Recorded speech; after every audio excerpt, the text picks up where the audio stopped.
Welcome to the NFT NYC event here in the PlayStation Theater in Times Square, New York.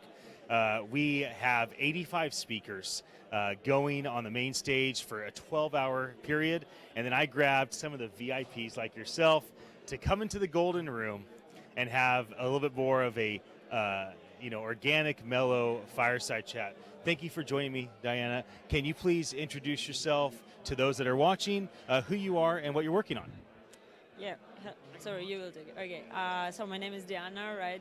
And I'm the CEO of Lumi Wallet. It's a cryptocurrency wallet. Primarily, it was a multi-currency wallet for Bitcoin, Ethereum, tokens with an exchange integrated.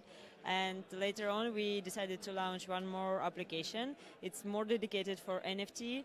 It's a Lumi Collect. It's called Lumi Collect, Ethereum wallet with a dub browser to play all these games, to use marketplaces, so it's basically the replacement of MetaMask, but it's a wallet for mobile. Yeah, and right now I'm running this project. We are trying to develop both of them, the multi-currency and the collectibles wallet.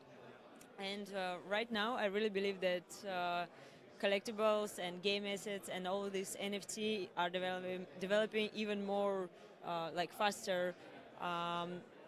So I put all my efforts. I really care more about Lumi Collect, and all this community, NFT community, is more patient. They're all writing each other. They're all trying to onboard each other on their projects. So I really like this time. Yeah. And where are you based? And do you have a team? And are you building a larger team? So right now we are the team of about 10 people. They're not all of them are full-time. Most of them are developers. So I have about 3 iOS developers and 3 Android developers, and I have developer of a back-end developer for all our things, and 1 front-end developer. So most of them are developers or admins or DevOps, and I have the greatest product designer I ever had, I think. You can check it. You can just check our product and you will see. So yeah, and some marketing people, and that's the whole team we have.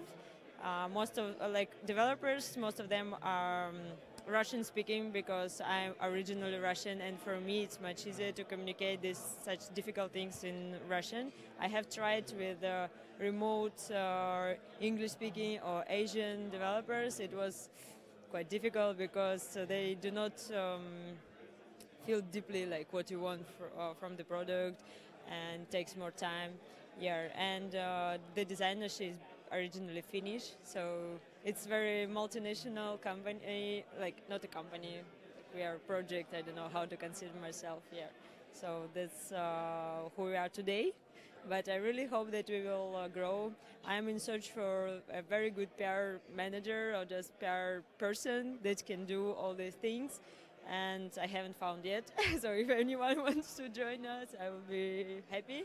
I may know the right person. He might even be around here somewhere. Tell me about what you want your company to become. What do you want your company to become in a year, in a decade? Do you want your company to last 100 years when you're gone? What's the dream for what you're building?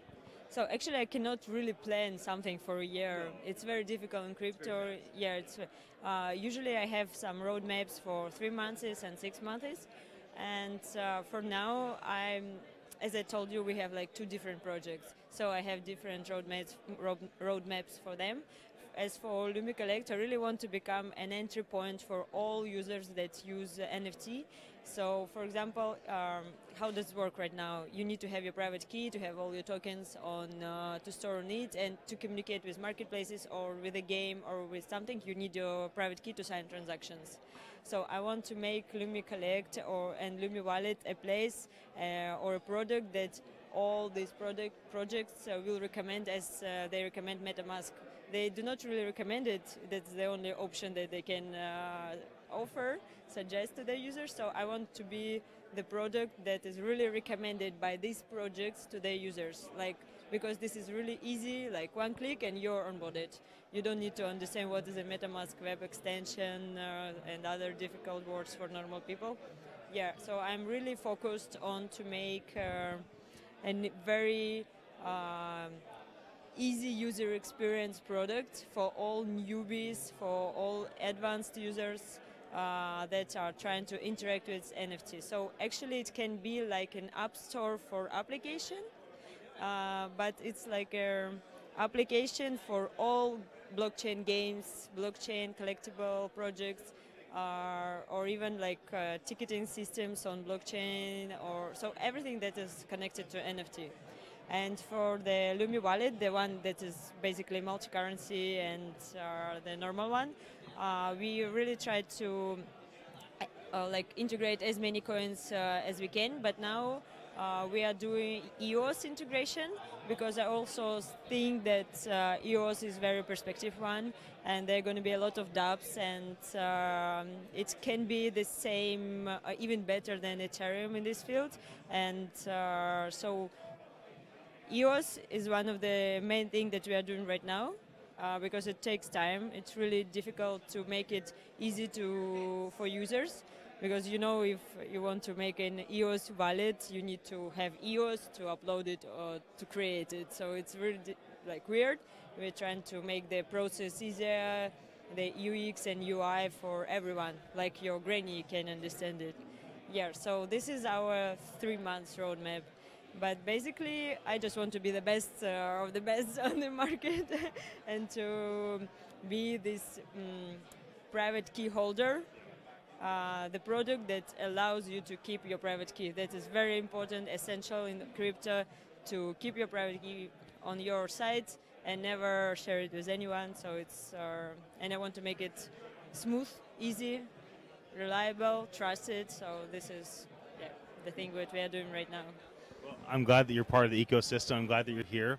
Thank you for coming to have a conversation with me. It was great to meet you. All right, everybody.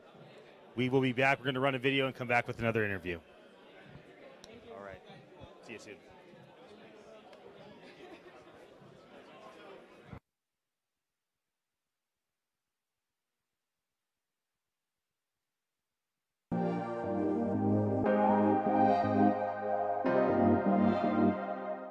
Well, hey, thanks so much for joining me. I'm excited that the two of us will be together on February 20th in New York at the NFT.NYC event happening at the PlayStation Theater.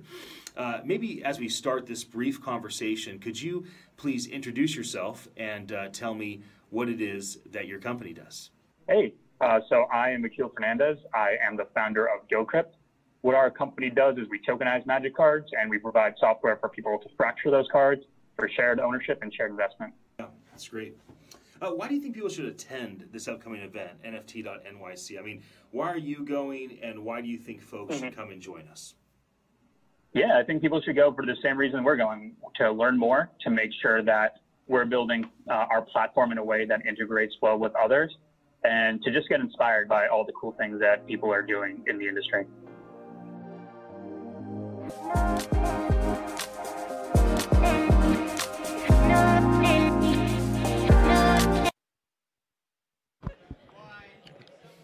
Welcome to NFT.NYC here at the PlayStation Theater in New York City, Times Square. I'm here with Karen with Nyc.Nyc. Okay. And she was one of our speakers here at the event, and I asked her to come into the Golden VIP Lounge for a brief chat. So tell us a bit about who you are and what you do. So I'm Karen. I'm actually the International Business Development Manager at Nyc.Nyc.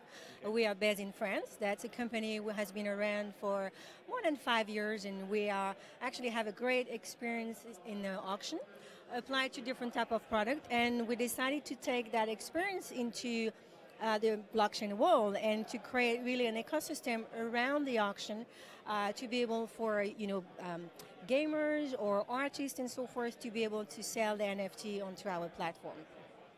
Great. And how has this event been today? And how did it go when you spoke? Tell us a bit about your experience so far. It went very well. Actually, our panel was very rich. We were 6 people. Some of them were, I wouldn't say directly competitors, but more people who are complementary what we do, yet marketplaces. There were other people from other fields, like more gathering market data. So I think it was very well because it was giving an insight to the user what our marketplace and what can they do for them. Because it's still, a bit shadowish. Well, why should I list in my NFT and what for and what can I get from it? And different marketplaces have different tools how they can onboard users to really use blockchain game, for instance. So that was very good. And so far the event is great. I mean, it's crowded. You guys did a great job. Traffic all the time, so I'm really happy to be here, really. Well, we're happy that you're here as well. Tell me a bit about your role at your company. You said business development, international. Do you have a team? I do. We actually have a very, colorful team because I'm the least French that I'm French, but I have a Russian lady, which is taking care of the Russian-speaking market. I have a Chinese lady. I have also Italian lady and only ladies, and another one which is also responsible for any Spanish market.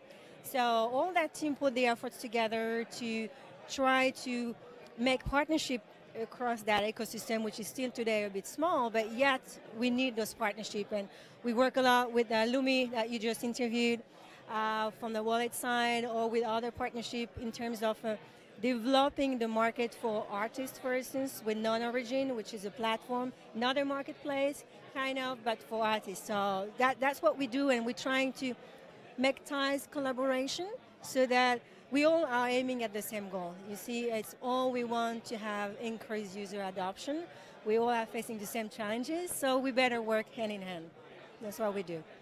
And which people or organizations are you hoping to connect with here to develop informal or formal partnerships with?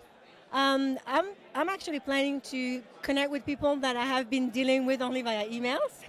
So that's already something, to put a face behind a name and try to take it a step further. I saw that there were a great community of artists here. I'm looking forward to get in touch with them and see also where they are standing today and what they want to do, and see if we can do something for them. So that's about it, what I'm trying to do. And tell me, why is this industry, NFT and blockchain, important to you right now, today? Like, what are you passionate about in the industry? Well, it brings totally a different dimension to the ownership. Like, of course, for gamers, it talks more. And I'm going back to art because I do believe NFT is really something into the core of artists. If you compare gamers, naturally, they know what is skins and in-game items. They're used to pay and have special characters. But having NFTs, you have that whole dimension of ownership. For artists, it's a different game, if I can say. For them, it's more like trying to reach out to the crowd a bit more a democratic way, so being able to reach without any intermediaries on the way, but also being able to prove, the provenance of the art, the authenticity, and all the traceability and the history behind. So that's a different, approach to the NFT, but essentially it's the same. It's a unique item at the end. Tonight I'm talking about, I'm doing the last talk. Hopefully everybody's still awake. I brought some hats to throw out to the crowd to wake them up. About NFT 2024. And so I've been interviewing the speakers to ask everybody's hope for this industry in 5 years. I'd love to hear what you hope this industry becomes in 5 years. Maybe I'll share a bit about that tonight. Well, we hope, since we are in the auction world, for us, our vision will be to be able to have any physical assets to be tokenized, and by sense become an NFT on its own. That's where we're. Today we're talking about digital, but I do believe that we can do something on the physical. Anything potentially can be tokenized and trade on those blockchain marketplaces. So that's really where I see 4 years, 5 years, or maybe earlier, hopefully. But that's really where I see the direction for NFTs. Well, thank you so much for joining me for an interview. It was great to get to know you and to learn from you. Okay, hope you have a great conference the rest of the time. Okay, great. Great. Hello, Twitter. Hope that you're doing well. We're here at live Facebook and YouTube over there, and Instagram. So thanks for joining us. I know it's a little bit more behind the scenes. And then you're speaking about exploring open economies for non-fungible assets. Do you want to talk a bit about what your intention is for that talk, what you hope to communicate during that time? So the talk is kind of intended to be a broad overview of what have people tried in the NFT space, everything from CryptoKitties to Decentraland to Ethereum on, and what's working, what's not working, what needs improvement, and what are the kind of business models that people could create in this new open ecosystem for NFTs. So it's supposed to be kind of a talk that captures all of our learnings from the past year and assembles them into kind of advice for what we might see over the next couple of years.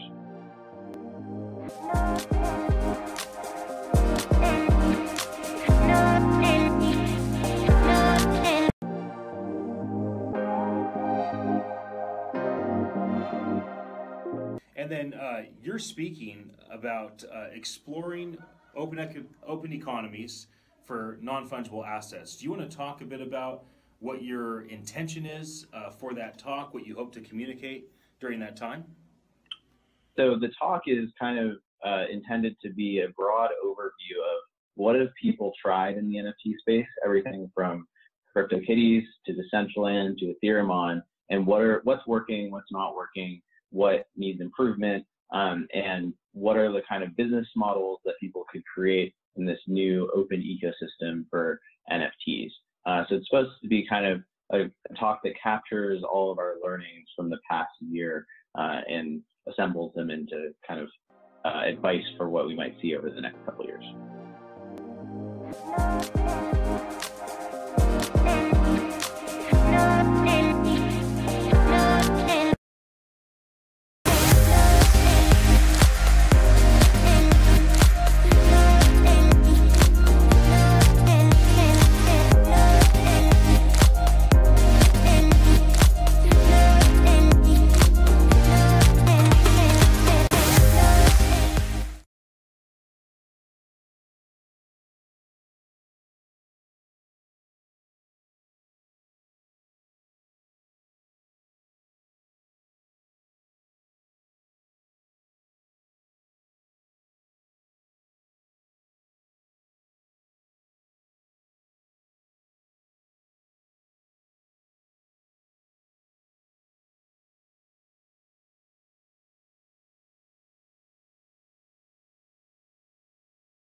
Welcome to NFT.Nyc here at the PlayStation Theater in New York, Times Square. And I'm here with an incredible artist. I'm so glad I saw your art. I'm like, wow, I have to talk to you. So I can't wait for you to share a bit about who you are and what you do. And then we can kind of talk a bit about where this might all head. So please introduce yourself and what you do. I'm Josie Bellini. I am a crypto artist. I use my art to educate and inform myself, my community, and I also do graphic design for other crypto companies as well. Tell me a bit about your experience that you're combining art now with tech and the emotions that are created with traditional art, joy, fear, sadness, hope, and then combine it with this tech and cryptocurrency, like that adds a whole nother element. So give me a little bit of a narrative of your story up to this point with art and blockchain.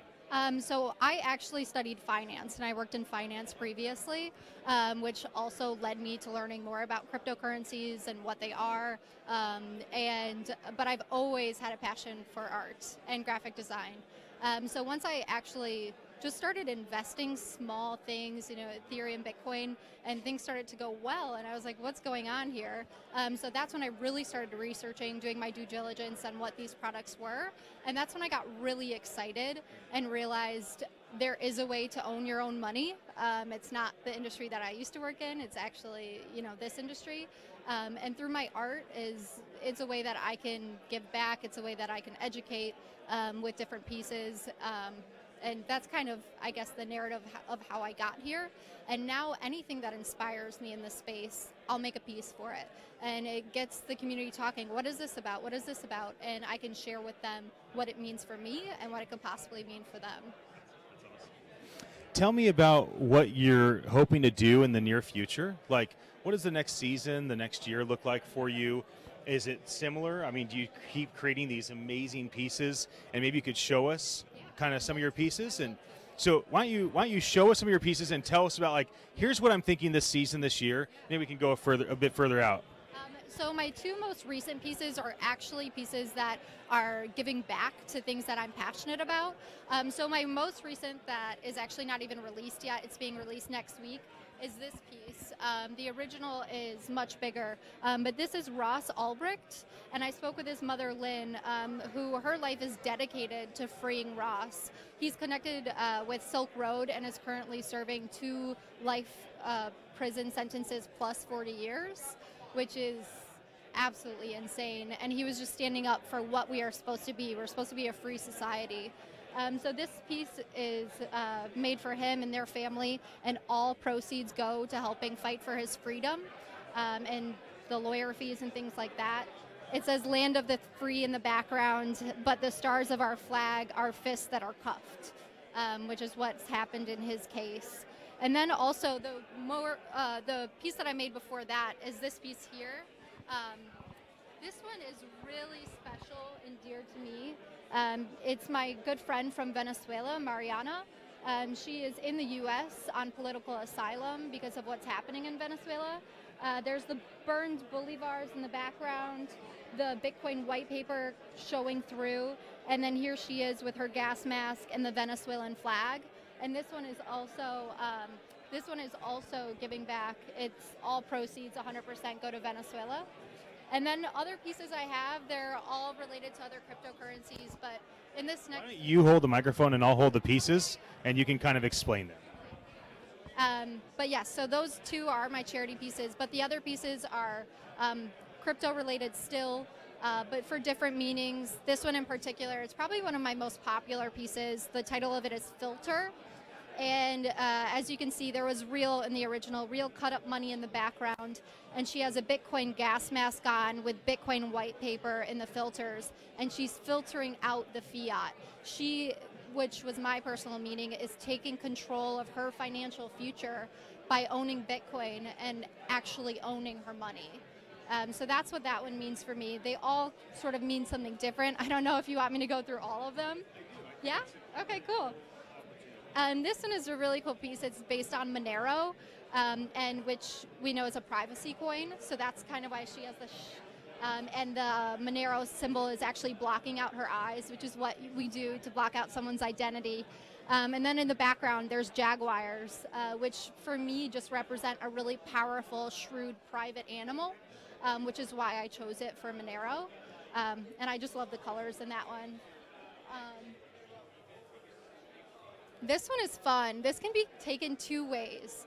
The name of the piece is Acceptance. So you already know how this will end. And she has the Bitcoin logo right there dripping down her face. And for some people, it looks like, oh, she just got beat up and Bitcoin isn't going to last, which it's awesome that they interpret it in their own way. And for me, it's showing the fight. And for me, I know how it'll end, and I know that Bitcoin will be used in the way that it's intended to, and it will get a lot bigger than it is already.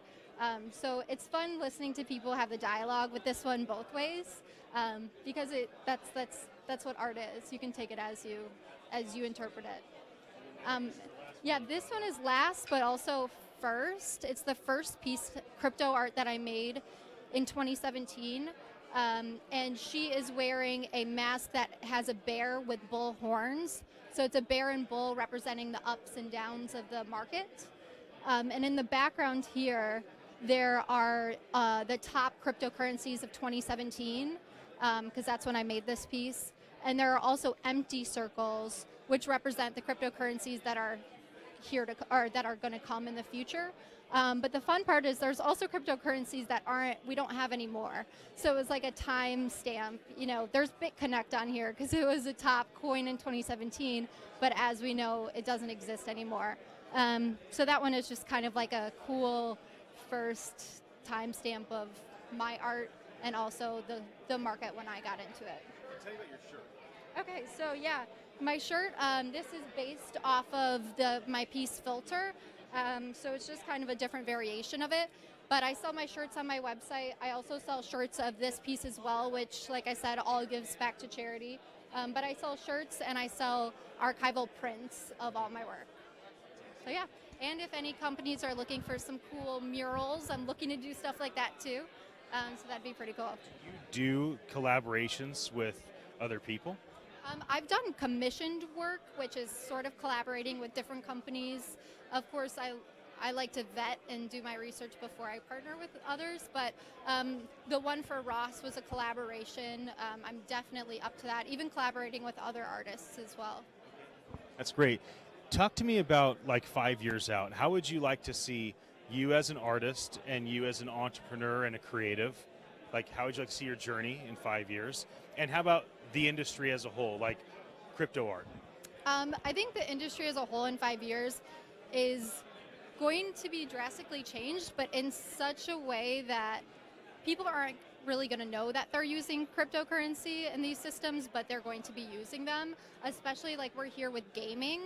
Like, I mean, my friend Marguerite with Plasma Bears, like, you know, you're online playing this game, you don't even know that you're connected to the back end of it. So that is a way that I think adoption is just going to be, people are going to be adopting and they don't even know they're adopting. That's what I expect for the market. For me personally, I mean, I would love to evolve with whatever this space, wherever this space takes me. Like I said, I do graphic design for cryptocurrency or for blockchain companies as well, but my main focus is my art. I would love to do more with that, go to more conferences, do actual collaborations with companies in their offices, anything that can kind of just make a big impact and also like raise the question to anyone looking at it. And yeah, provide some sort of answers or some sort of conversation starter. Well, I would love to collaborate with you. I have ideas. I'm like, I saw your eye, I've been thinking of all these ideas. Oh, we could do this, we could do that. So we'll see what comes of that. Thank you for joining me and for sharing your art with all of us. How can people purchase your art, get a hold of you, follow up? I am on Twitter. My handle is @JosieBellini. My website's josie.io. And then I have an Instagram too, it's @josie.io. So those are the best ways. And yeah, you can, my DMs are always open. I answer those really fast, so just let me know. Thank you for joining me. It was great to get to know you. Great. Goodbye, other social media places. We'll be back soon. We're on a video.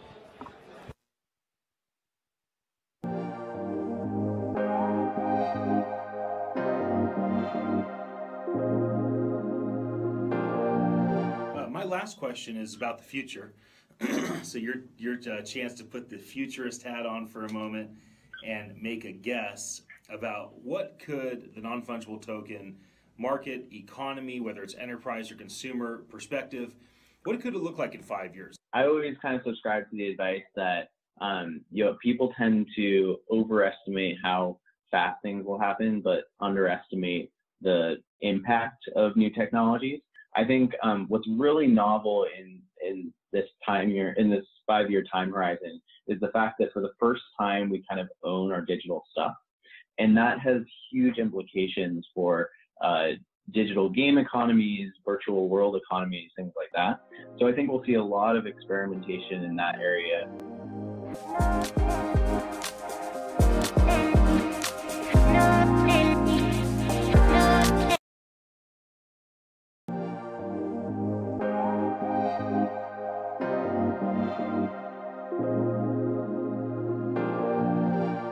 And the upcoming conference that's happening, NFT.NYC. Why are you and your team going to be there? Why are you helping to lead this event? And why should people come to this event and join us? Yeah, so I think one of the most exciting things about this conference is that it'll be very focused. So it's going to be all about NFTs. I think a lot of the people who are attending have deep industry knowledge in this kind of emerging space. And so it's really an opportunity to dive deep into a very exciting topic and find opportunities to collaborate with other companies in the space. So So for us specifically, we're always really interested in people who are building new NFT projects because we love to partner with them on building marketplaces for those NFTs. So I think a great reason to attend is either you're just interested in learning more about NFTs or you're looking to collaborate.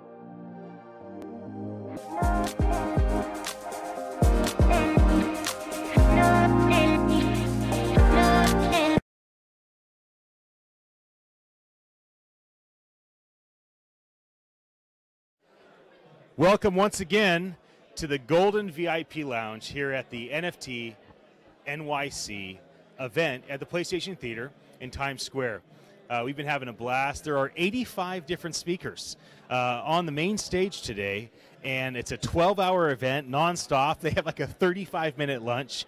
I'm here with my new friend. What's up? Thank you for joining me. Yes. It's good to see you. Here?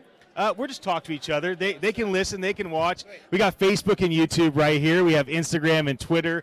We're having fun, creating some noise about the industry. So why don't you introduce yourself and the game that you're creating? Yeah.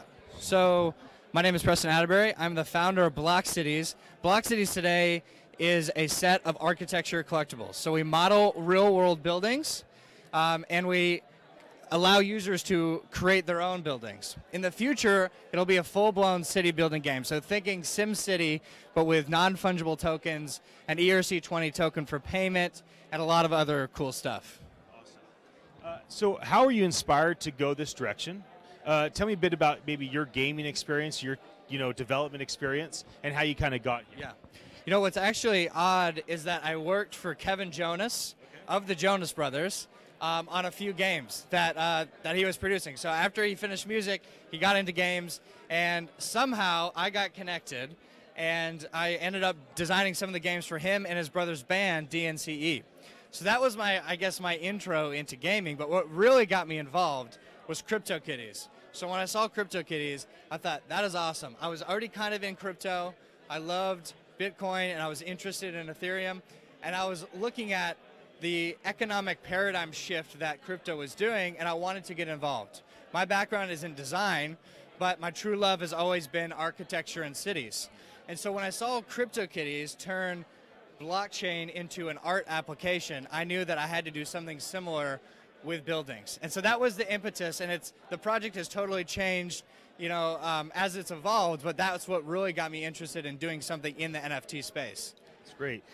Tell me, who are you looking to work with now and in the near future in terms of recruiting a team or bringing investors or informal formal partnerships? Like, what infrastructure are you looking to build to accomplish your goals? Yeah, I think one of the most kind of important partners to this date has been the Foam protocol. So Foam is building a consensus-driven map of the world. Essentially, anybody can buy some Foam token, and they can stake that token to put a point of interest on the map. And so over the holidays, we did a holiday scavenger hunt, which was really fun. And basically, we created these clues, and I created Block Cities illustrations, or Block Cities NFTs. And the first person to solve the clue and put the corresponding point on the map, they got the Block Cities NFT. Yeah. And so I think projects like that in the crypto ecosystem that have utility, that can use Block Cities collectibles as a way to incentivize user engagement, I think those are really fun for us because we are adding value, but also we're gaining from that promotion as well. Talk to me a bit about your personal purpose, passion, in and out of work, and how that ties to what you're doing. Yeah. So I think when I think about the project, it started with such a simple idea, but the more I got into the rabbit hole, I started to think about the future of building digital worlds. So I think that the way we interact online is through these monolithic, flat feeds. And I think that's very limiting. We're addicted to scrolling. We're sitting there all day going through tweets, going through photos. I think this whole entire thing is going to change when online becomes higher fidelity. So we can have conversations in these virtual environments. We can create new things in these virtual environments. What I really love is cities. I love the amount of people and the connections that cities provide. They're the greatest kind of combination of human resources that we've ever seen. And so when I think about cities and I think about digital environments, cities are so impactful, but you have to physically move there to take part in the network benefits. But there's something so impactful about being close to these other resources. And so we really need to find a way that people from all over the world, no matter where they live, can benefit from these network benefits without being physically there. And so when I think about the economic power of that idea, that's what's really driving me to build a full, digital world in the future. That's great. Talk to me about, like, 5 years out. Tonight I'm doing the final keynote on NFT 2024, kind of a hopeful prediction of where we could go, and it's a collection of everybody's thoughts. Yeah. So add your thoughts to what I'm going to share. Yeah, like NFT 2024. What's your hope? I mean, you don't have to be a futurist if you don't want to be. Yeah. You can put your futurist hat on if you want. I'm a fake futurist. Yeah. I'm not a scientist. I just study culture and have hope, and then try to build things that will get us there. But so talk to me a bit. 5 years. I think that a lot more people will have wallets. I think a lot of people have Coinbase accounts. They might not have a Coinbase wallet. So I think that a few things will happen on the payment side. It's really hard to get started right now. So there will be, free-to-play games coming to market where you don't have to pay anything. I think there will be games that have USD on-ramps built in. We'll have wallets where people are already they're already holding their collectibles, or they're already holding Ethereum, and they're ready to go onto these games. I think that as that gradually increases, as that adoption increases, then games will be able to just build right on top of it and have a fresh start from the onset. Awesome. And how about 100 years out? You and I may be gone, but we may have descendants. Where does this go, generation after generation, as it really matures? What's your vision for blockchain, NFTs, gaming, building in virtual worlds? Like, how far can you see out? Yeah. So honestly, I think in terms of 10 and 20 years, in terms of block cities, the 20-year goal for block cities is to have a digital city where anybody can partake, anybody can start a business, anybody can mob around the city on a go-kart or whatever, have fun, and build in this user-generated world, and all of that is undergirded with NFTs. And so I think the future for all kind of digital communication and digital assets, I think NFTs have to be the infrastructure. I think those will always be there. They'll be abstracted out, just like we've abstracted out servers.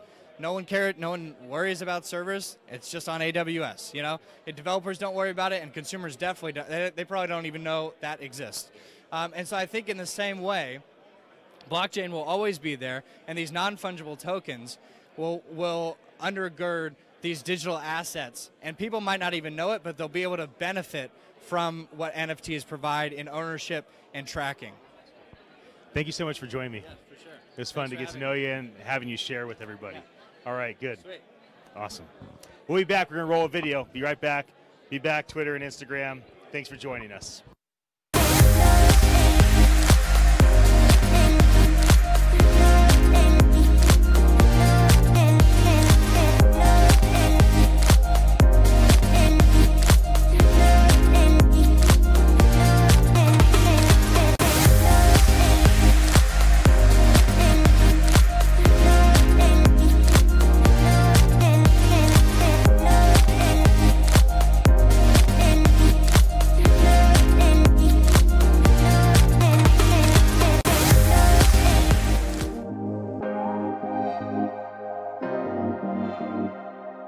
Hey, this is Jeffrey Hazlett, chairman of the C-Suite Network and the Hero Club, asking you to join me on February the 20th in New York City at the NFT Blockchain Conference. We'll be talking about currency for recognition. At least that's what I'm going to be talking about. I lead the Hero Club, a group of trusted C-suite leaders, CEOs, and founders of companies who care about key values. And we're going to be using NFTs in our business every single day to recognize those people in our operations. So I'm going to be talking about how we're going to be utilizing that, how this industry is still in its infancy, because it's in baby stages. I used to lead Eastman Kodak as the chief marketing officer, and I bought over 250 companies in my career, over 25 billion. And I can see a good thing when I know it, and I see it right now. And this is one of those, because in an age of fake news, an age of counterfeiting, an age of things not being real, it's great great to be able to trust those things that are going to be passed from person to person. And NFT is going to be one of those things that we're going to want in our future. So I'm excited to learn from other experts that are going to be there, and I'm excited to be able to share with you what I think we're going to be able to do with it in our Hero Club and with our C-Suite Network. So join me on February the 20th in New York City.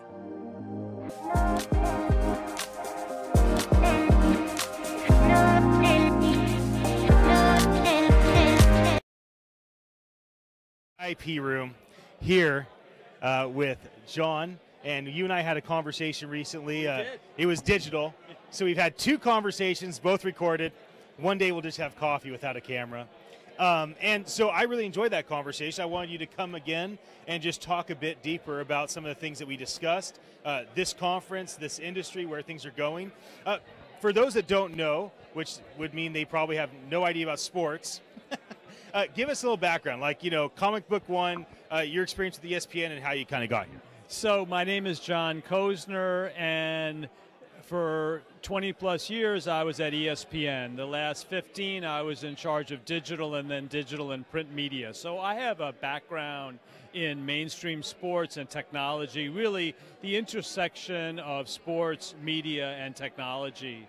And when you worked on the internet as early as I did, you see new trends, new stuff coming. And so upon leaving ESPN, I really gotten immersed in all sorts of emerging technologies, including blockchain and now NFTs. And what's so exciting to me about what's going on at this conference and what's possible for sports fans is really an enhancement of the fan experience. Today, if you're a league, if you're a team, if you're a player, you don't know who your audience is. You don't know who the fans are. And if you're a fan, you can't interact in the meaningful way that you would like to, or be incentivized that your fandom would inure more to your benefit.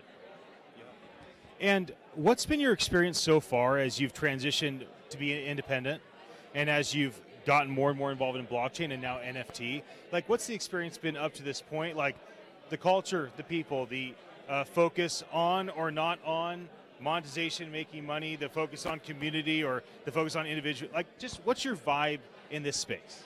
Well, it's inspiring to be around the young entrepreneurs, and I've always felt like there's a Moore's Law in effect, and it just seems to be accelerating. The kinds of things that I focus on based upon my experience, I believe can be helpful. What is the user experience? How do we explain what we're doing? Who's the market for these new products?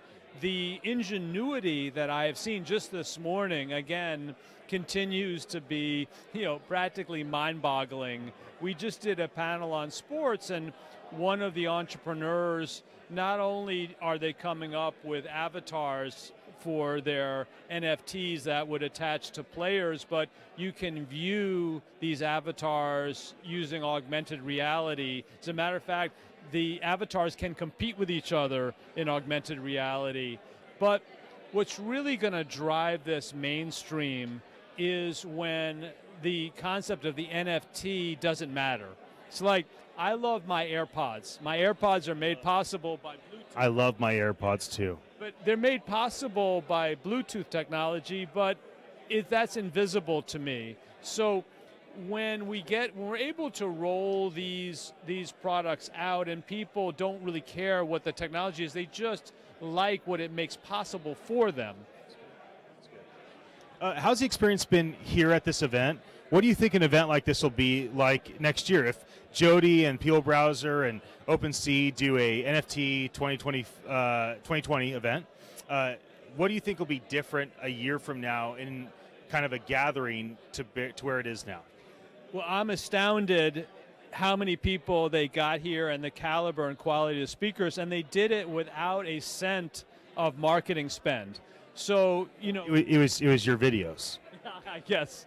So, I mean, Ian, you know the power of just the community to spread the word, but I think next year they will take this base and people will be invested, and as they're able to spend more, I think it will be twice as big next year. And they're eventually going to be able to segment this out. There'll be panels on just gaming, for instance, or law or whatever. Olympics is a huge sport that's international, worldwide. What do you think Olympics 2024? How might that be impacted by NFT? And what if you go out to 2100? Like, talking about sports impact through blockchain, non-fungible tokens, 5 years out, 100 years out. Like, what are your thoughts?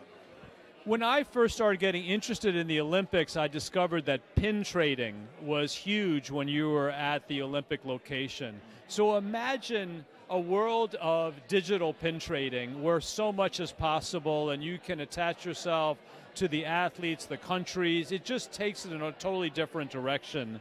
One of the panelists this morning, Michael Anderson, his company called Hashleets, made the point that typically a collectible degrades, it diminishes over time. But the right execution of the NFT, where you can embed video and data and connectivity and events, that can only enhance. So to me, what's super powerful is we have a mechanism here to incentivize people and reward them for the kind of things that they want to do anyhow, and then ultimately, in a big picture, to pro-social activities. I believe that we will ultimately make some progress on global warming through efforts like NFTs that incentivize people to do pro-social things. So the Olympics is going to be spectacular. In 2028, they will be here in Los Angeles. So, we're going to see, we'll see probably early examples in Tokyo next summer, but I think by the time you get to Paris and then to LA, going to be very, very big. Maybe the last question I'll ask you is about what is it that you're looking for? Like, are you looking for informal and formal partnerships? You're looking to do business development with certain people or make investments or become a vendor to certain types of companies? Like, what are you and your media company, what's kind of the goal, not just today, but this next season? I'm looking to learn and I'm looking to meet entrepreneurs who can deliver products in the near term and who have an understanding and belief in the user experience, being able to figure out the market for their products so that we're not just talking about ideas, we're beginning to roll products out and learn from them. And there's a lot of directions to go. We're actually in the early stages of what sports and technology will be. It's really, really good. And final is esports, because your world's been physical sports. Of course, there's an esports element, but esports has become such a huge thing. What are your thoughts and insights on esports today and where it's going? Esports is huge, especially huge in Southeast Asia. For me, the future of sports is much more going to resemble esports and gaming than the other way around. So if you look at Twitch, where you see the success of the casters and the global. So fascinating, big growth opportunities there. John, thank you for joining me. Thanks, Ian. Great, once again. Okay. Next time, coffee, no camera. Okay. Thank you. We'll be back. We'll be back.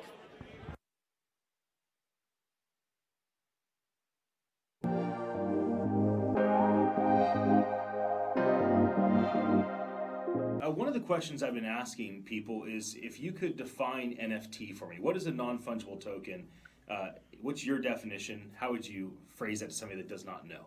Yeah, so I would say an NFT, specifically a blockchain-based NFT, is any sort of thing that you'd like to represent as a unique blockchain-based asset. So the range of stuff that you could represent is actually pretty wide, but it is separate from a currency, which is something that each unit is interchangeable. We're talking about unique digital items.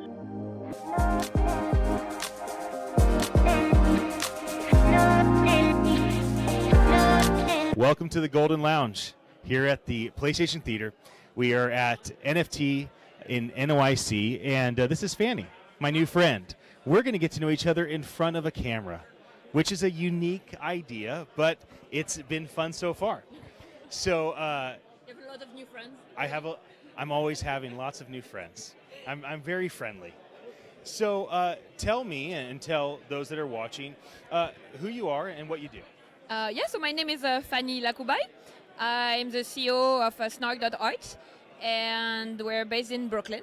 And yeah, so I don't know. Do you want me to tell you what Snark.Art is? Absolutely. Yeah. So it's a marketplace and a production studio for art projects that are blockchain, like a new type of art that are blockchain based and using blockchain as a medium to do these artworks. It's not just uploading something on the blockchain. And we use the NFT standards to support these digital artworks. And yeah, so we have two goals really. We have a goal of bringing more collectors from the outside and from more the traditional art market to the blockchain community. And that's why we work with established artists and curators so they can bring their following with them, kind of the top-down like approach, if you mind my jargon. And then like really the target is still the crypto community. They've shown a lot of interest in collecting crypto collectibles, crypto punks, crypto kitties. So art like seems kind of the next step. And that's why we call them experiments, because it's never really been done. So we're like trying to see what they're interested in. And yeah, because the art market so far, if you ask someone here if they care about the art market, they're going to be like, why? Like, should I even care? Like, they really failed to attract this new generation of millennials and tech-savvy people. So, yeah, that's our goal and exciting way to develop the digital art market. So. Now, do you know the artist that's displaying their art, the crypto art over there, or Marguerite, who's involved in crypto art? Yeah, I mean, I know Margaret a little bit, but more offer, and hope that today, like, it's very easy to get conversations going with people. I don't know this specific project, but the art and blockchain family is kind of a very small and sub-family of like the whole blockchain, and then NFT, and then art NFTs.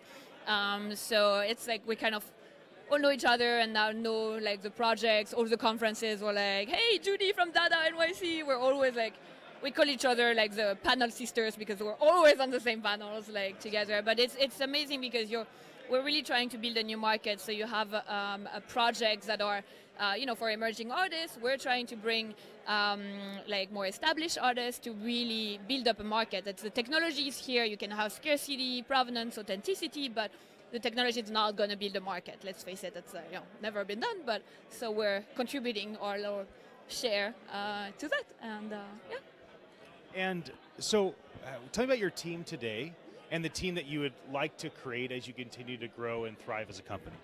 So we have like a core team of 4 people, 2 co-founders, Misha and Andre, more on the technology and the business, and Ying and I were more on the marketing and like development of partnerships in the sales, but also like the partnerships with artists and curators, because we believe that like at this point we need like to have the taste of curators like to define the next projects. CryptoPunks team, actually Matt and John are on our curatorial board, so that's also very exciting, along with people from the art market. And so far we're really like the big need and the thing that we're trying to develop is partnerships with more technical platforms like OpenSea, other wallets, and the development team to like the product team to really be able to do many more projects, because many artists are interested, like very established artists, but we just like have to develop it. And our first artist is actually going to present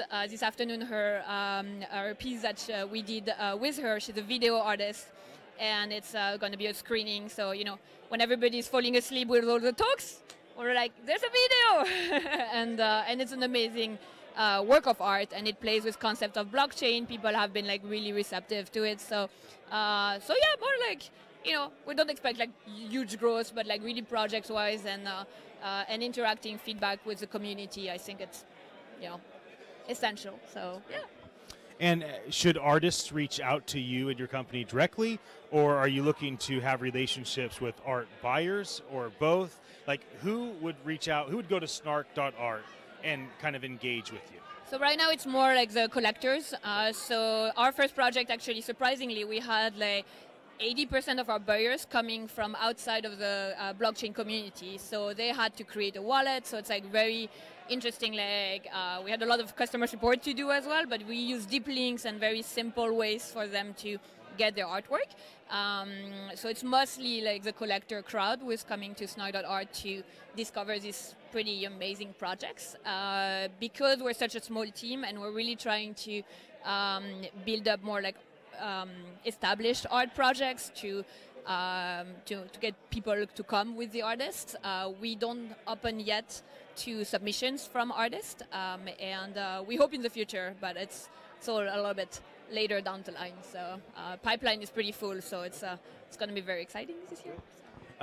How would you like to see the crypto art community and the NFT integration grow and thrive over the course of the next 5 years? Tonight I'm talking about NFT 2024, kind of the collective 5-year predictions. I've been asking all the speakers so I can tell everybody what everybody else thinks. So add to that. Help me understand, what is your hope, what is your prediction, what are you driving toward and trying to build in the next 5 years? Yeah, I think it's, so we're looking at like the art market is a very small market relatively to other applications for NFTs, like relatively to real estate and gaming even, but right now what's exciting is that you have big actors who actually are looking at digital art. I've been in the art market for 10 years. Digital art is peanuts, like there's nothing happening. And now with blockchain and new actors and new platforms and everything, you actually have things coming up. And Christie's is hosting a blockchain and art conference every year now.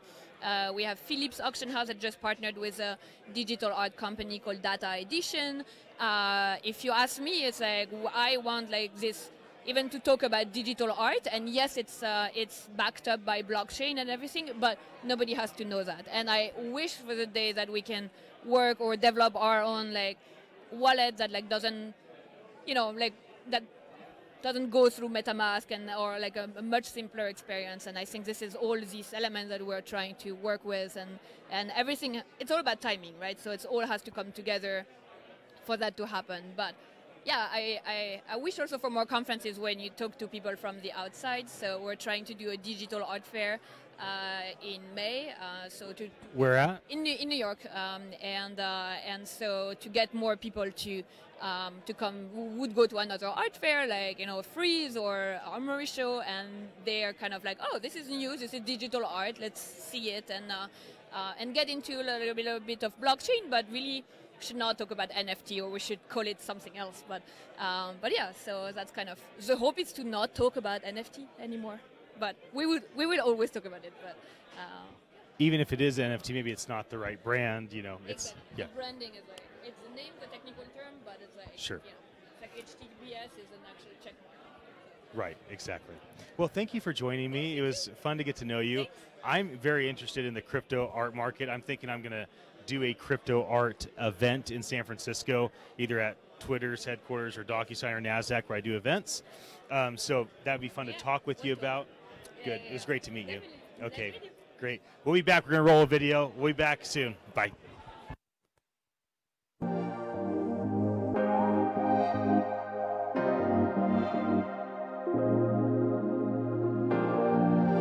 What do you want NFT in 2024 to be, or what do you hope it becomes, or what are you trying to make it into? I want NFTs to be as ubiquitous and as easy to use as any app on your phone today in 2024. I want people to be able to realize how useful these things are over the next 5 years and have enough of an understanding of them, and for us to have built good enough user experiences for them that they don't have to think, oh, this is an NFT. This is something that's truly scarce. Everything is just truly scarce.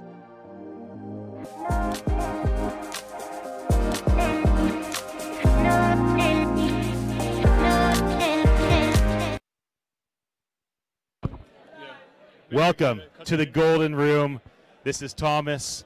Let's just start with this. Let's start with a different thing. So pull your phone up. So we're here at the Nyc event at the PlayStation Theater in Times Square, and we're going to slowly walk up to the camera and see how this works. So why don't you come and show them what you wanted to talk about. So this is Thomas. He's going to show you something, and then we'll have a conversation. Or he's going to zoom in. We're not going to walk up.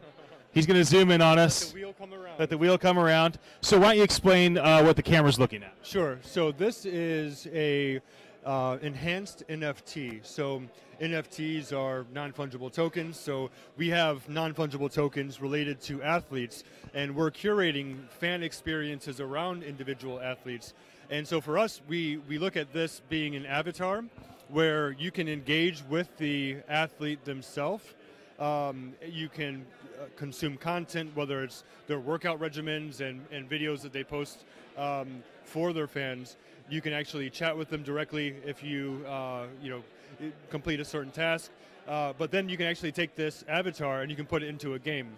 So if I were to take this application and go to a physical game where the actual athlete is playing, as the athlete is scoring goals and performing well, my avatar is actually going to be developing. I'm going to have new shoes, I'm going to have a different jersey, and then when I take that back and put it into an esports game, the actual gameplay is going to be different and impacted because of it.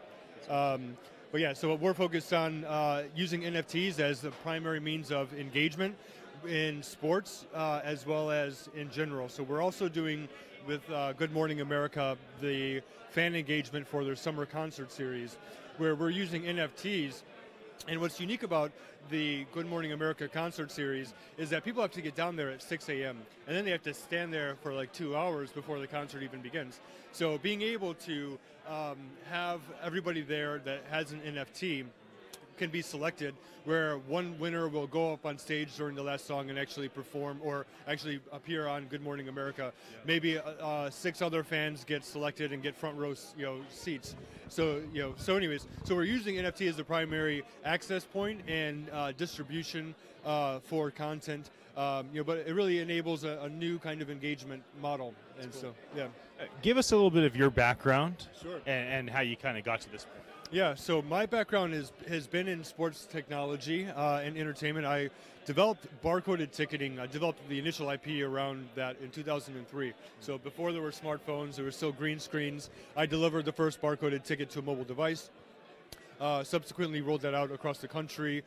We worked with Landmark Theaters, Mark Cuban's company, and also the Detroit Red Wings were a client of ours. We developed their first iPhone application, and we deployed technology inside of the stadium for fan engagement as well. So I've been working through fan engagement, kind of sports technology, for a little while now. And when I came across blockchain, I seen that there was a new model that was available, and for me specifically, what I liked about blockchain is I feel that fundamentally we need to correct certain models in our reality. And so one example of this, let's just say, would be healthcare, where in the Western world, if everybody was healthy, the entire healthcare industry would collapse. And so how can the incentive structures be properly aligned if that can be the case? And so I see blockchain and NFTs as a method of being able to engineer ecosystems and incentive structures to correct them. And so that's what really kind of drew me in, and so now continuing on focus fan engagement and what does this unlock in terms of value and experience. I believe that the everyday person doesn't care about decentralization and let's say blockchain for that matter. I think that they care more about what is now possible, and so I think that the technology needs to kind of stay more in the background, where we can have more traditional user experiences, and there isn't this kind of 6-step process and learning curve. So that's what I'm focused on today. Yeah. So where do you think the industry's going? Like, you imagine esports benefited by blockchain and NFTs in 5 years, like 2024. What might that look like? You don't have to be a futurist if you don't want to. What do you hope it would be? Yeah, sure. So I would say that related to esports, the idea that you can have digital goods. So for instance, we're talking to Steiner Sports. They're one of the largest sports memorabilia companies. And what we see is, people like narratives, and they like using objects and things that have narratives associated to them. So the idea would be that if you have these digital assets that are scarce and that you can own and that you can bring into different games, different environments, different apps, I really see that as the kind of next evolutionary step, where we've had pretty walled gardens up until this point. And now I see this as turning into something larger where you can create these unique digital assets and use them, whether it's in games, different engagement points, and maybe they change in value over time. And there are secondary markets where you can kind of trade in and out of them. Yeah, it's very, very cool. Well, tonight I'm talking about NFT 2024, kind of collecting the different speakers' predictions or hopes about what would be, and so I'm glad that you got to share that with me. Yeah. How would people maybe connect with you, or who are you looking to connect with as we kind of wrap up our interview? Sure. So we're focused on engagement through NFTs and correcting fundamental models with blockchain. So I'm on LinkedIn. You can search Thomas Emanuel, Twitter and Instagram, T Emanuel. But yeah, appreciate it. Look forward to your talk later too. Right on. All It's right. great to meet you. Yeah. Take care. Okay, good. We'll be back and roll a video. See you soon.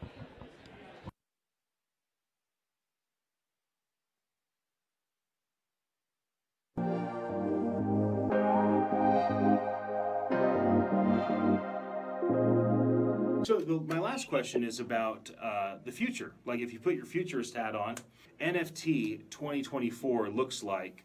What do you think? Yeah, I'm an NFT bull. I think everything from property to equity to bonds is going to be represented as NFT tokens.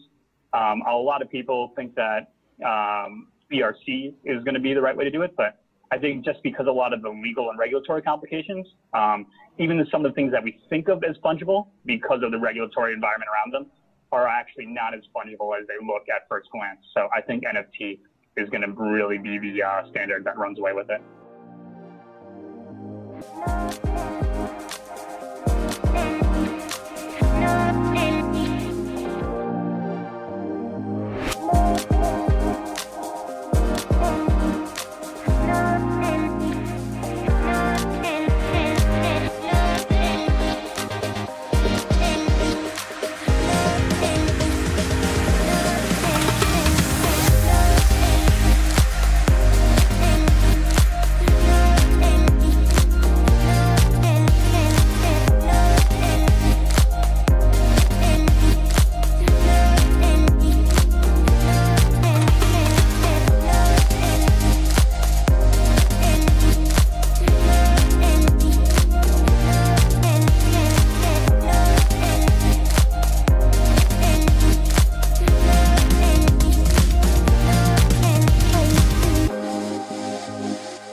PlayStation Theater here in Times Square in New York.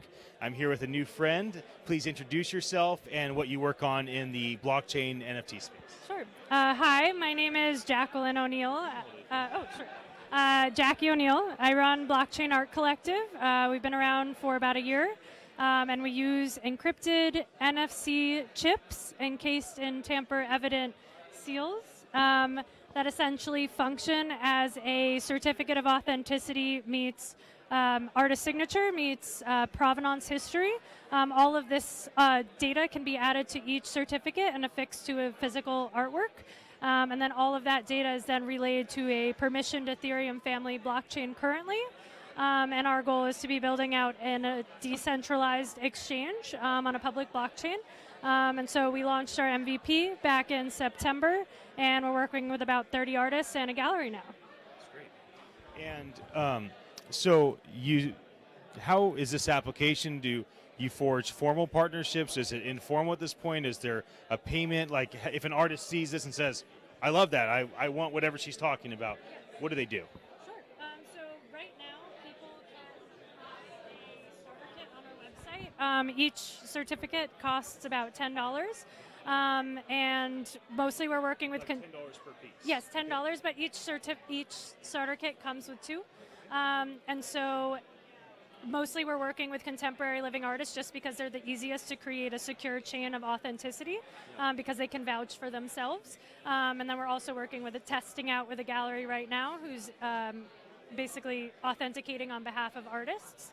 And ultimately physical objects, whatever they might be, but specifically art in this use case and for this company, can track them over time as they trade. And we're looking to also automate things like artist resale rights, optional artist resale rights, as people find it appropriate, to basically recirculate value within the art ecosystem and to serve both artists and art institutions, and ultimately create a new art economy, which is something we like to talk about, where both artists and arts institutions, anything that might be considered nonprofit, can actually be more empowered and say, this is my price, I'm monetizing on my terms, less having to wait for patrons to come along or to ask, but I'm empowered to do it proactively.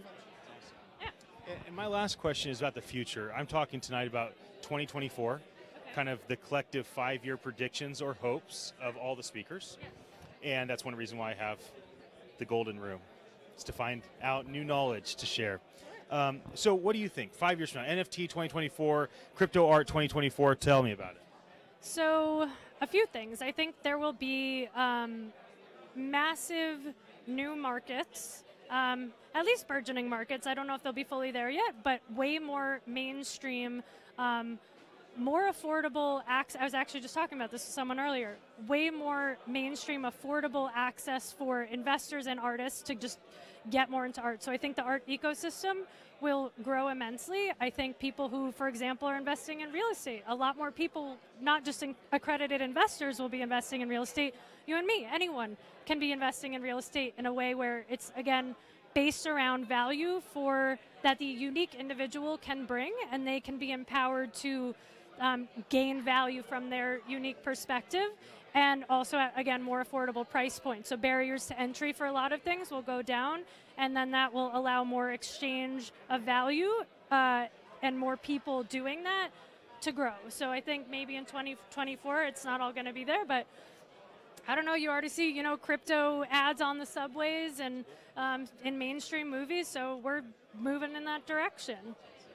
Well, it was fun to get to know you. Thank you for joining me for the brief fireside chat, and I hope the folks enjoyed getting to hear from you. Okay, good. We're going to roll a video and be right back. We'll be back soon.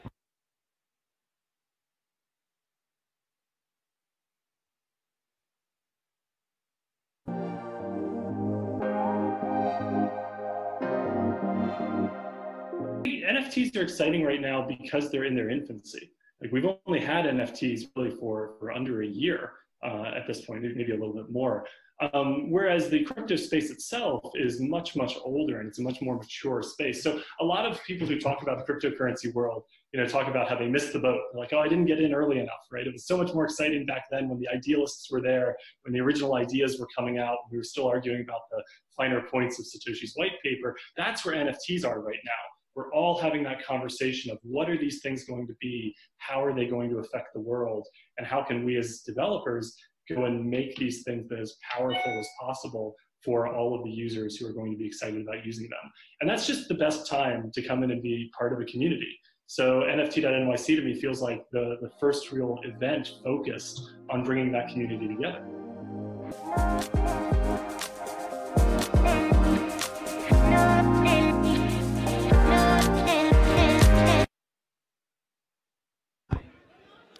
Welcome to the VIP Lounge here in the PlayStation Theater in Times Square at the NFT.NYC event that is sold out, slammed, packed, 85 different speakers.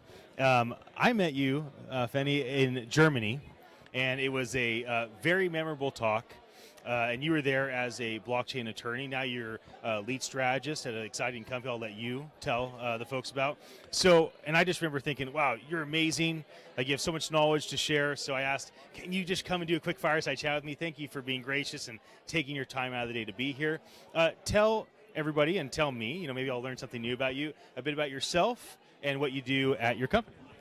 Sure, thank you for having me. So it's all serendipitous because I was looking to come here and then I was like, oh, I know this guy Ian. We met in Berlin. So I'm a lawyer by trade, a securities lawyer by trade. I've had a very traditional pathway until about 3 years ago, and I've been on this crazy journey with blockchain and crypto since I left law firm life back in 2016. So I'm incredibly grateful to the wonderful people I've met that have challenged my way of thinking. And I'm very grateful to be working with a great team at Bancor. The guys are out in Israel. I'm out here in the cold. So what we've built is a liquidity network that allows any token to be converted into any other token through what we call a system of reserves. So it's not dependent on a traditional centralized exchange. That keeps your money, so you get to keep all your assets on-chain. It's a decentralized exchange. And we've built cross-chain functionalities that allow you to convert between EOS tokens and ERC20 tokens. And in our next phase, which is what I'm really, really excited about in the impetus for being here today, is how do we think about mass adoption of crypto beyond just our own little bubble. We've had a wonderful run with ICOs and tokens and up, but now it's time to look outside and look at the world at large and say, well, how can the tool that we've created be used to magnify and open up new opportunities? So very much in our DNA is this idea of creating local economies. So. And if we think about this in a digital perspective, we have now all kinds of digital life happening. Digital networks, social networks, online communities. And how can we help turn these online communities into online economies? So we've been very curious in exploring how do we better support artists and creators and influencers, right? At the heart of this is very much an individual's ability to say, look, I've got something to give to the world and I don't have to work for the man to do it, right? And so now, more than ever, we have this peer-to-peer access to the world to fund our endeavors, to create support. So how can we introduce blockchain and crypto as a mechanism to better align the incentives? So if you're an artist and say, look, come and support what I'm doing, and in return you get a digital collectible, right? That's my art. That is my art. It doesn't represent my art. Is my art. You get access tokens to content, or there are ways in which I can pay you. You pay it forward to me, and I can pay it back to you. So if I'm a band, and you support me early, and then I get signed on for bigger gigs, is there a mechanism by which I can reward my early supporters for some of that economic creation? Right, so this is kind of the idea that we're thinking about, and so we're really excited about this new wave of thinking around mass adoption and the whole digital collectible NFT, and how we can have seamless conversion between cryptocurrencies, fiat, and digital collectibles. So I'm really excited about the future. Yeah, that's good. So tell me a bit about your experience at this event. Like, how's it been so far? What maybe were your expectations, and how have those been exceeded, or what were you hoping for that you don't see? Like, just talk to me a bit about what you've experienced so far. I really actually enjoy the event so far because I feel like there's a lot of stuff going on, but there's still an intimacy to be able to have conversations with people. And I've had really great conversations with folks on different aspects of where they think the market is going. So you've got all these wonderful talks going on in the main stage, but then you also have it's just a very easy environment, and I like that because back in 2017 when you go to big conferences like Consensus or even with DevCon, it feels overwhelming, and so there's an intimacy here that makes you feel like you're back in 2015, 2016, right? It's a small group of people who are kind of pioneers in a certain aspect, and so it's really nice to have those one-on-one conversations. Yeah, it's fun. The final question I wanted to ask, and you can kind of stick with the time frame I'm going to give you. You can go further out if you want. Tonight I'm talking about NFT 2024, and I'm going to give some personal predictions and hopes, but I'm also collecting predictions and hopes from people like you, right? And so tell me, what do you think blockchain 2024 is? more specifically, what do you think NFT 2024 looks like? Or if you want to go further out, feel free to. So I think more of us will live our lives online. So VR and AR will be a big part of that. We'll have little online avatars, right? Real estate in New York sucks. I get my 300 square feet, but in the digital space there isn't such scarcity. So perhaps I'm going to have a digital Mona Lisa, right? It's numbered, hanging in my virtual avatar house, and I'll be wearing some avatar Chanel whatever shoes or something like that. So there are these kind of possibilities in which we interact way more richly in our digital lives. So I see if with influencers, they can start issuing tokens to fund their work, and as a reward to their supporters for proof of support, they can issue these kind of limited edition digital collectibles. And I also hope that becomes not just a mechanism of commercialization, but a mechanism by which we create economic engines around social impact, which is very close to my heart. So my last project, when you met me, I'm a co-founder of a project called Nyc.Nyc, which is tokenizing proof of impact. And for me, the struggle always around impact is how do we create the financial impetus or the incentive around doing something good? So if you can have proof of impact and receive as a reward a loyalty point or a collectible from a celebrity, right? Now that drives impetus for people to say, look, my proof of social good is worth something, and it becomes something on which we can compete. And when you have that kind of competition, you raise the amount of activity and efforts going and resources going to a particular endeavor. So that's my hope. Yeah, that's great. Thank you for joining me. I think the last thing I want to ask you is anything you want to say about your company? Any specific thing you're looking for? Formal, informal partnerships? You're recruiting talent? Like, is there anything that folks here like? So tell me more about what your company does in Israel. Like, just maybe kind of that as a. Thank you for that. So Bancor is it's one of the world's largest decentralized exchanges. Come check out our wallet. We've launched Bancor X, which is the cross chain between EOS and Ethereum. Our token relays are open for anyone to contribute and earn fees on providing liquidity. So be part of our network and be part of exciting things to come in terms of bringing crypto to the masses. Yeah. Awesome. It's great to interview you. Awesome. We'll be back. Roll the video. We'll be back.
Well, it has been fun to have you join me here in the Golden VIP Lounge at the PlayStation Theater in Times Square, New York. I'm here at NFT.Nyc. I think I've interviewed about 15 people in the last several hours, and I'm getting something from the technical team that my microphone is working. false alarm. So we're going to do a giveaway. I'm giving away this NFT hat. So leave a comment, share, like, and we're going to do a randomizer that gives away this black NFT hat as well as this white beanie. So I'd love for you to be the one that wins this cool NFT gear. I've had incredible conversations with really great leaders in this space, and I'm glad that you could be a part of that. We're going to take a break during lunch. We'll be back in about 40 minutes, and I'll have another, I think, 12, 13 new fireside chats, and then we'll take another break, and then we'll go into the evening. So this is a 12-hour event, 85 speakers. I think I'm going to end up doing about 40 interviews in here myself, and then I'm the final keynote speaker on the stage talking about the future.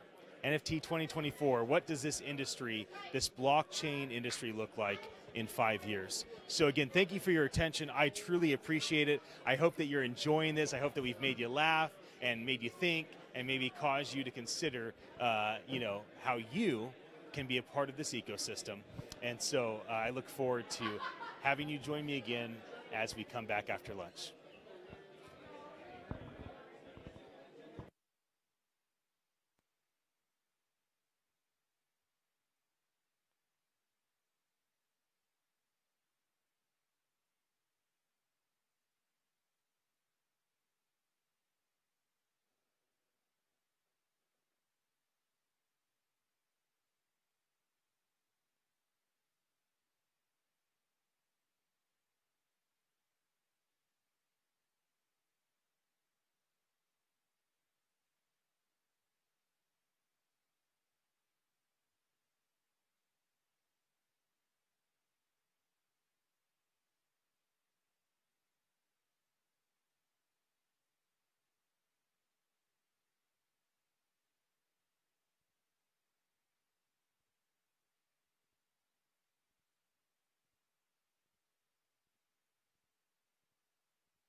Let's get real basic. Can you define, in your words, NFT, non-fungible token? NFT is this little piece, but it might be the thing and the tool that can bridge the friction between offline things that need taken care of and online communities that will support them. So my definition of what an NFT is, in the context of what I care about and the projects that I'm working with, is the NFT is that bridge. Yeah. Right? It's that bridge between real world stuff that we care about and anything. It could be education, it could be anything. And this very large community of people that, given the right frictionless, easy way to participate in, would probably do it all the time.